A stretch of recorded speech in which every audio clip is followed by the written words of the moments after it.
Welcome to Santoshi Commerce classes. Today in this video we are going to discuss about reissue forfeited shares. First of all, we are going to recall the meaning of forfeited shares. What do you mean by forfeited shares?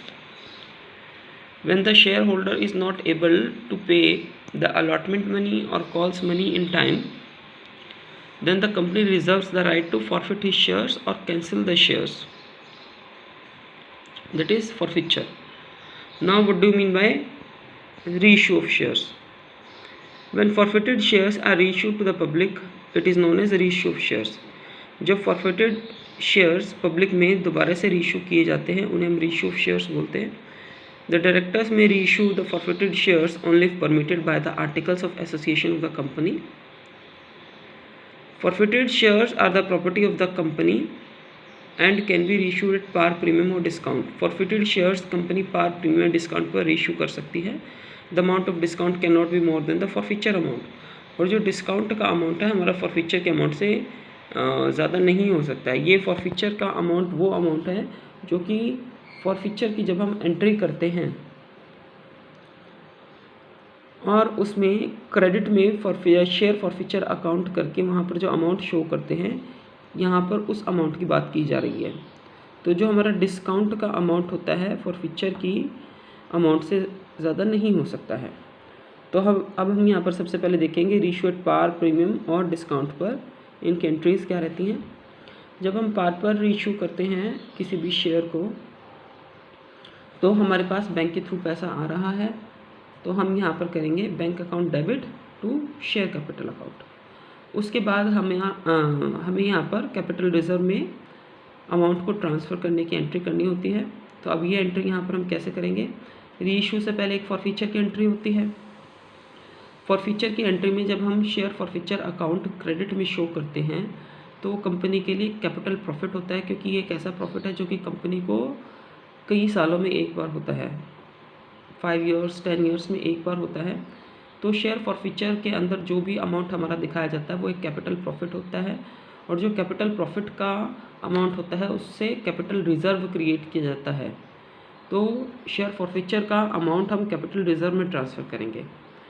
तो यहाँ पर और ये जो share forfeiture का amount जो capital reserve में हम ट्रांसफ़र करते हैं ये रीइश्यू की एंट्री के बाद ट्रांसफ़र किया जाता है. ये आप सब लोग याद रखेंगे.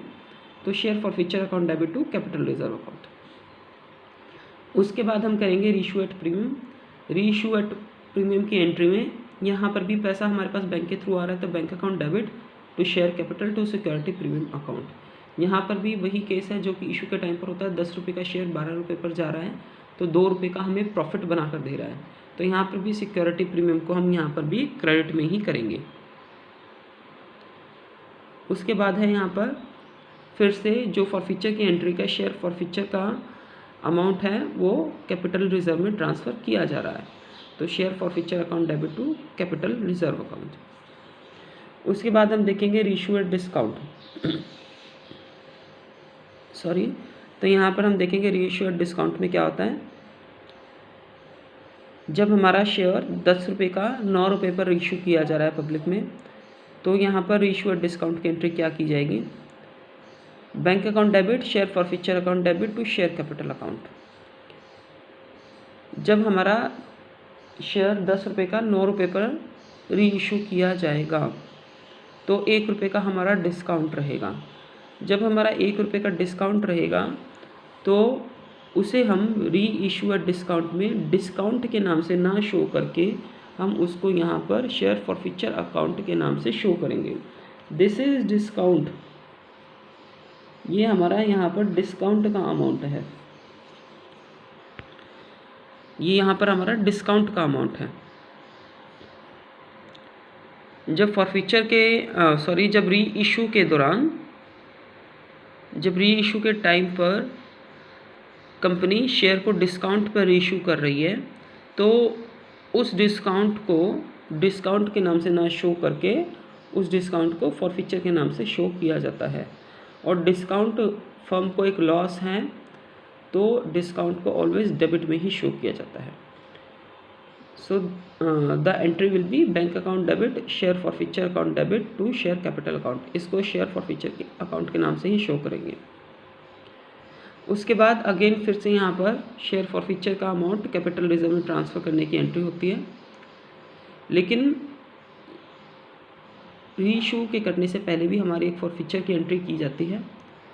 उस फॉरफीचर की एंट्री में जो फॉरफीचर का अमाउंट होगा क्रेडिट में, उस फॉरफीचर के अमाउंट से इस फॉरफीचर के अमाउंट को लेस किया जाता है, और जो रिमेनिंग अमाउंट होता है वो हमारा यहाँ पर share forfeiture account debit to capital reserve में यहाँ पर बैलेंस अमाउंट हमारा शो किया जाता है। दिस इज बैलेंस, यहाँ पर बैलेंस अमाउंट डाला जाता है।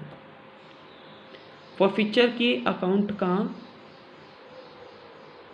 जो बैलेंस होता है वो यहाँ पर शो किया जाता है, जो कि फॉरफीचर की जब हम एंट्री करते हैं उसमें फॉरफीचर का अमाउंट जो होता है और रीइशू के टाइम पर जो फॉरफीचर का अमाउंट होता है, दोनों को माइनस करके जो बैलेंस होता है उसे यहाँ पर शो करते हैं। तो इससे रिगार्डिंग हम सबसे पहले छोटे छोटे न्यूमेरिकल्स देखेंगे और फिर उसके बाद पूरे चैप्टर से रिलेटेड एक फुल फ्लैश न्यूमेरिकल करेंगे। तो अब हम देखते हैं नेक्स्ट न्यूमेरिकल। सबसे पहले एक पॉइंट और स्टडी करेंगे हम यहाँ पर। अब maximum discount at the time of reissue of shares हमारा क्या हो सकता है। If shares were originally issued at par or premium, अगर हमारे शेयर्स पार और प्रीमियम पर इशू किए गए हैं और उसके बाद फॉरफिट किए गए हैं और उसके बाद दोबारा से री इशू किए गए हैं, और री इशू जो किए गए हैं शेयर्स वो हमारे डिस्काउंट पर री इशू किए गए हैं, तो जब री इशू हम करते हैं शेयर्स को डिस्काउंट पर, तो उस समय पर हमारा मैक्सिमम डिस्काउंट क्या रहता है। Amount of discount can not be more than the share forfeiture account, जो हमारा डिस्काउंट का अमाउंट होता है वो शेयर फॉरफीचर के अमाउंट से ज़्यादा नहीं हो सकता है। यहाँ पर शेयर फॉरफीचर का अमाउंट कौन सा अमाउंट है, जो कि हम शेयर्स फॉरफिट करते हैं और उसके दौरान हमारे पास शेयर फॉरफीचर हमारा क्रेडिट में आता है, जो हमारा कैपिटल प्रॉफिट होता है, तो उसके अमाउंट से ज़्यादा हमारा डिस्काउंट का अमाउंट नहीं हो सकता है। कंपनी उससे ज़्यादा डिस्काउंट नहीं दे सकती है रीइशू के टाइम पर। Maximum amount of discount at which the forfeited shares can be reissued is the amount forfeited on such shares. उन शेयर्स में जितना फॉरफिटेड अमाउंट हमारा होगा उससे ज़्यादा हमारा डिस्काउंट नहीं हो सकता है। After the reissue of forfeited shares, if any balance left in share forfeiture account, it should be transfer to capital reserve as capital profit. और शेयर्स को रीइशू करने के बाद अगर फॉरफिचर अकाउंट में कोई भी बैलेंस रह जाता है तो उसे as a capital profit capital reserve में ट्रांसफ़र किया जाता है। Transfer only that amount to the capital reserve from forfeiture account which belongs to the reissued shares. और हमें कैपिटल रिजर्व में सिर्फ वही अमाउंट फॉरफिचर का ट्रांसफ़र करना होता है जो कि री इशूड शेयर से रिलेटेड है, और जो री इशूड शेयर से रिलेटेड नहीं है वो अमाउंट हम ट्रांसफ़र नहीं कर सकते हैं कैपिटल रिजर्व में। सपोज़ करें कि हमने 100 शेयर्स फॉरफिट किए और उसमें से री इशू हमने ओनली 40 शेयर्स किए हैं, 60 शेयर्स हमने री इशू किए ही नहीं हैं। तो जो हमने 40 शेयर्स री इशू किए हैं उसी से रिलेटेड जो फॉरफिचर अमाउंट होगा वो ही कैपिटल रिजर्व में जाएगा, and rest of the amount of forfeiture that belongs to 60 shares will not go to the capital reserve account. तो इससे रिलेटेड हम एक न्यूमेरिकल करते हैं, एक छोटा सा न्यूमेरिकल करेंगे that will contain the entry relating to forfeiture and capital reserve only, forfeiture, reissue and capital reserve. A share of ₹100 was issued at par, on which shareholder paid only 40 on application and did not pay allotment and call. एक हमारा share है 100 rupees का जो कि पार पर issue किया गया है और शेयर होल्डर ने 40 रुपीज़ ही पे किए हैं एप्लीकेशन के, तो रेस्ट हमारा कितना बचा, रेस्ट हमारे पास 60 रुपीज़ बचे, जो कि अलॉटमेंट और कॉल पर अलग अलग कितने हैं वो हमें नहीं बताया गया है, तो हम 60 रुपीज़ दोनों के एक साथ लेंगे। And was forfeited after the call, और कॉल के बाद उनको फॉरफिट कर लिया गया है। Same was reissued eight 60 fully paid up, और फिर उनको री इशू किया गया है 60 पर, और मानेंगे कि वो फुल्ली पेड अप है, कि उनके ऊपर पहले से ही पैसा पूरा आ चुका है। तो यहाँ पर इस क्वेश्चन में हमें ये नहीं पता है कि हमारी इशूड कैपिटल कितनी है, हमारे पास एप्लीकेशन का कितना अमाउंट है, अलॉटमेंट का कितना है, कॉल्स का कितना है, हमें यहाँ पर कोई भी इन्फॉर्मेशन नहीं है। तो हम डायरेक्ट इसको फॉरफीचर की एंट्री से स्टार्ट करेंगे। तो यहाँ पर हमारा एक शेयर 100 रुपीज़ का है, share capital account debit 100 to unpaid calls. Unpaid calls लेंगे क्योंकि यहाँ पर हमें अलॉटमेंट और कॉल्स का अलग अलग मनी नहीं पता है। Share capital account debit 100 rupees, unpaid call 60, और फॉरफीचर में हमारे पास कितना है 40 रुपीज़, जो कि शेयर होल्डर ने पे किए हैं। अब उसी शेयर को हमें 60 रुपीज़ पर री इशू कर दिया जाता है, यानी कि बैंक में हमारे पास 60 रुपीज़ रिसीव होंगे, और 100 रुपीज़ का वो शेयर था, 60 रुपीज़ पर री इशू किया गया है। That means 40 rupees is the amount of discount here at the time of reissue, जो कि हम डिस्काउंट के नाम से शो ना करके हम उसको शेयर फॉरफीचर के नाम से शो करेंगे। तो यहाँ पर हम लिखेंगे बैंक अकाउंट डेबिट 60 रुपीज़, क्योंकि 60 रुपीज़ पर उसको री इशू किया गया है, डिस्काउंट हमारा 40 रुपीज़ का है, एंड टू शेयर कैपिटल। अब यहाँ पर हम क्या करते हैं, फॉरफीचर के अकाउंट का जो बैलेंस है, फॉरफीचर की एंट्री के दौरान फॉरफीचर अकाउंट का जो बैलेंस है, उससे इस 40 रुपीज़ से इस फॉरफीचर के अकाउंट का बैलेंस को माइनस किया जाता है।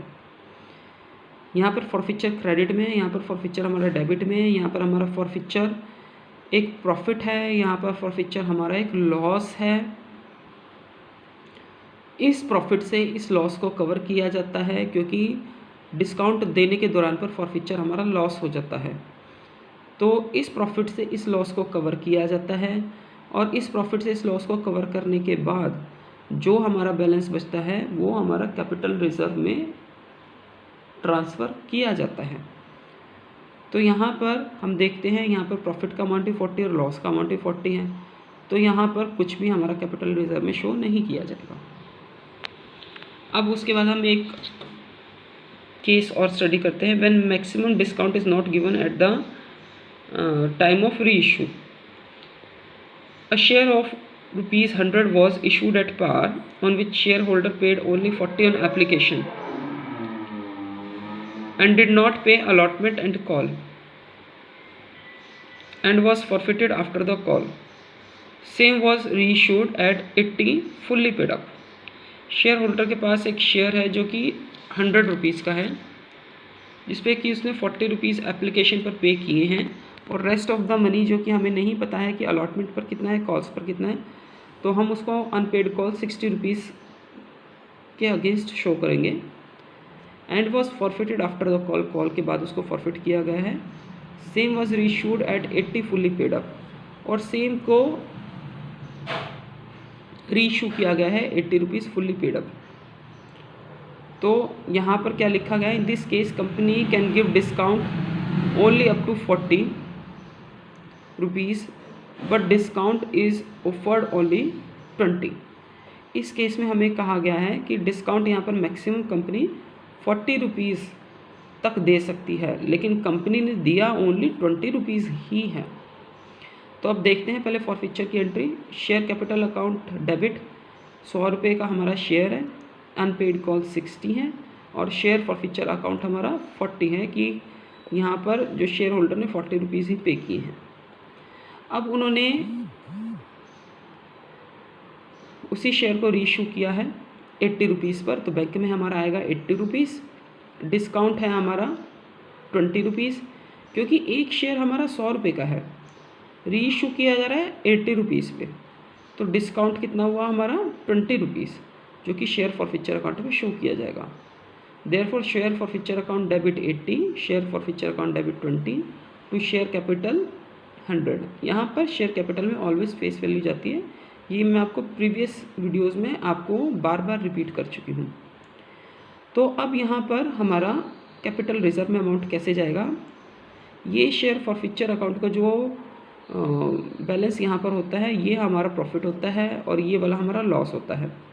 इस प्रॉफिट से इस लॉस को हम कवर करते हैं और फिर जो बैलेंस होता है वो हमारा कैपिटल रिजर्व में जाता है। तो यहाँ पे 40 माइनस 20 हमारा रिमेनिंग रहेगा 20, जो कि हमारा कैपिटल रिजर्व में शो किया जाएगा। तो यहाँ पर होगा share forfeiture account debit to capital reserve account 20 rupees. उसके बाद हम कुछ केसेस और करते हैं। When discount is not given at the time of reissue, जब हमारा डिस्काउंट गिवन नहीं है री इशू के टाइम पर। A share of ₹100 was issued at par on which share holder paid only 40 on application and did not pay allotment and call. बार बार वही आपको बताया जा रहा है कि एक 100 रुपीज़ का शेयर है और 60 रुपीज़ उस पर अनपेड है और 40 रुपीज़ उस पर पे किए गए हैं। अब उसके साथ अब देखते हैं उन्होंने क्या केस ऐड किया है। And was forfeited after the call, same was reissued at 100 fully paid up, और उसी शेयर को दोबारा से री इशू कर दिया गया है। अब वो शेयर 100 पर ही री इशू किया जा रहा है। तो बैंक के थ्रू हमारे पास 100 रुपीज़ आ रहे हैं, तो bank account debit to share capital account 100 rupees as it is हमारे पास आ रही हैं। तो यहाँ पर अब हमें जो कैपिटल रिजर्व की एंट्री करनी होगी, शेयर फॉरफीचर का कैपिटल रिजर्व में ट्रांसफ़र करने की एंट्री होगी। तो यहाँ पर हमारा कोई भी लॉस कवर करने को नहीं है, क्योंकि 100 रुपीज़ का शेयर 100 रुपीज़ पर ही जा रहा है, तो कंपनी को कोई भी लॉस नहीं है यहाँ पर। ओनली यहाँ पर कंपनी को प्रॉफिट ही है, क्योंकि यहाँ पर कंपनी ने पहले 100 रुपीज़ का शेयर इशू किया था, उसके बाद उसको फॉरफिट कर लिया। अब कंपनी के पास शेयर भी आ चुके हैं फॉरफीचर के दौरान और कंपनी ने वो अमाउंट भी रिटर्न नहीं किया है, तो यहाँ पर 40 रुपीज़ कंपनी का प्रॉफिट है। और दोबारा से कंपनी ने उसी शेयर को दोबारा से इशू कर दिया 100 रुपीज़ पर, तो यहाँ पर ये 40 रुपीज़ कंपनी को प्रॉफिट हुआ है, क्योंकि कंपनी ने उस शेयर को दोबारा से री इशू भी कर दिया है और उसके ऊपर 40 रुपीज़ का प्रॉफिट भी अर्न किया है। तो ये जो 40 रुपीज़ का प्रॉफिट है कंपनी इसे कैपिटल रिजर्व में ट्रांसफ़र करेगी, तो इसकी एंट्री की जाएगी शेयर फॉरफीचर अकाउंट डेबिट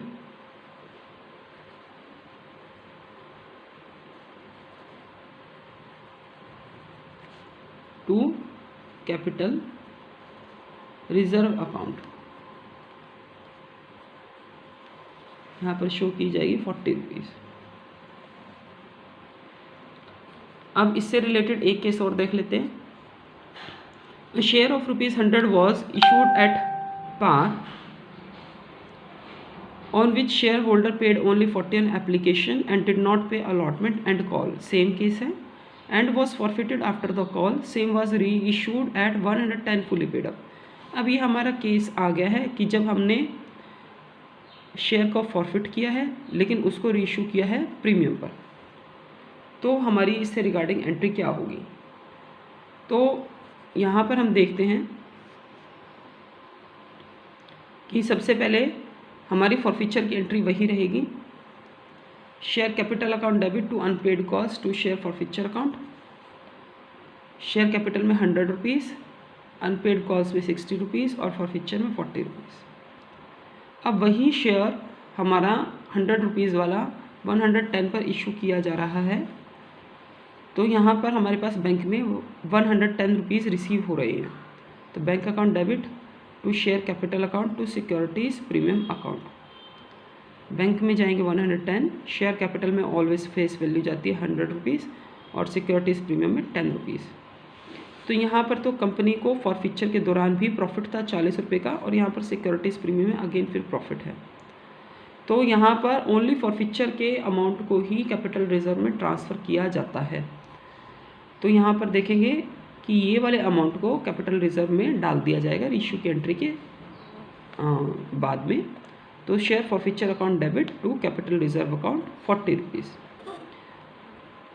तो आज हमने यहाँ पर केसेस किए हैं। फर्स्ट हमने केस किया है when forfeited shares are issued at discount, जब हमारे फॉरफिटेड शेयर्स इशू किए जा रहे हैं डिस्काउंट पर। फर्स्ट केस हमने ये किया है। उसके बाद हमने सेकंड केस किया है when forfeited shares are issued at par, जब हमारे शेयर्स फॉरफिटेड शेयर्स हमारे पार पर रीइशू किए जा रहे हैं। और थर्ड केस हमने किया है व्हेन फॉरफिटेड शेयर्स आर री इशूड एट प्रीमियम। यहाँ पर आज हमने 3 केसेस की एंट्री की हैं। आई होप आपको ये वीडियो यूज़फुल लगा होगा, और अगर आपको ये वीडियो यूज़फुल लगे तो then please like, subscribe and share the channel and press the bell icon for further updates. और धन्यवाद हमसे जुड़े रहने के लिए।